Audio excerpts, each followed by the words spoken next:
Shut up and sit down.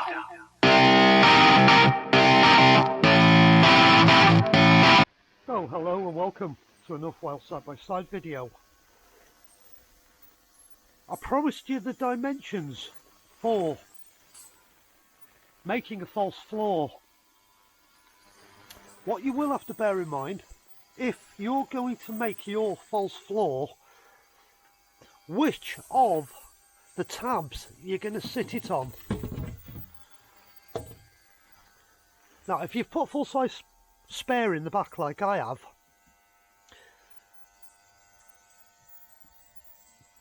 you can't use that tab because it's below the level of where the wheel sits.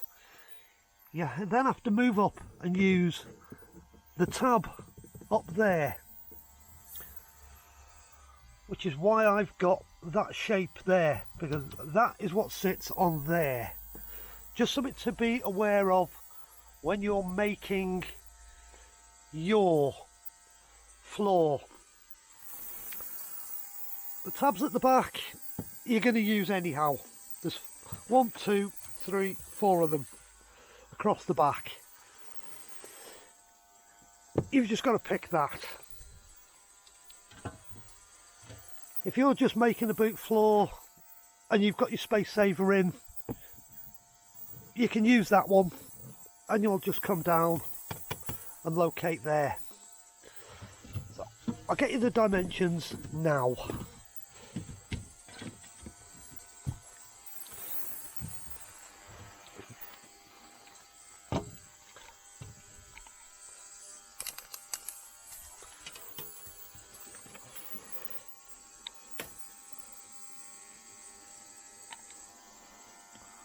Two foot, 24 inches is the longest point on the board.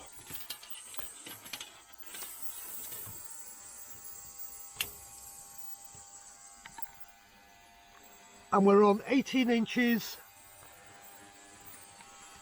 from that end to that end. So 24 inches by 18 inches to make half.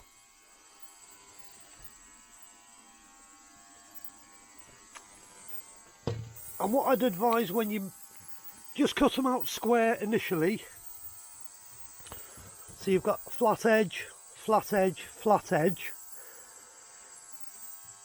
figure out which of the tabs you're using there, whether you're using the one under there or that one, which dictates that shape there. If you're using the bottom one, you're not going to put the tab on I've put there, you're going to go straight across and drop it onto the bottom one. But you need it to come around this section to locate it.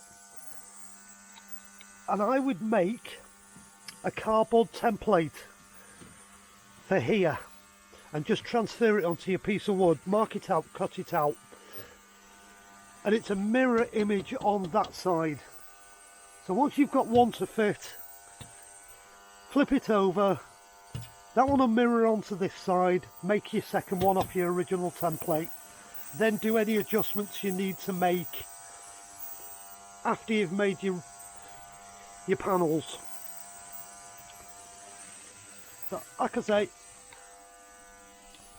2 foot, 18 inches, that'll make you half your floor, and again 2 by 18. And then it's just a matter of profiling the ends, doing whatever you're going to do down in the bottom corner. Gives you your clearance there, the seats don't catch on it or nothing. And then when you're done, you can hide it all. Just throw your original boot liner back in.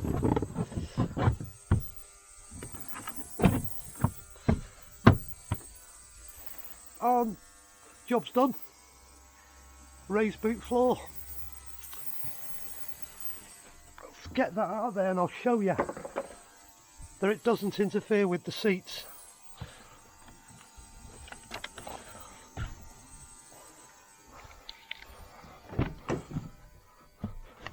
That's the seat all the way down. And as you can see, you've now got a much flatter loading area. It's much better than having the step that you get with the standard boot.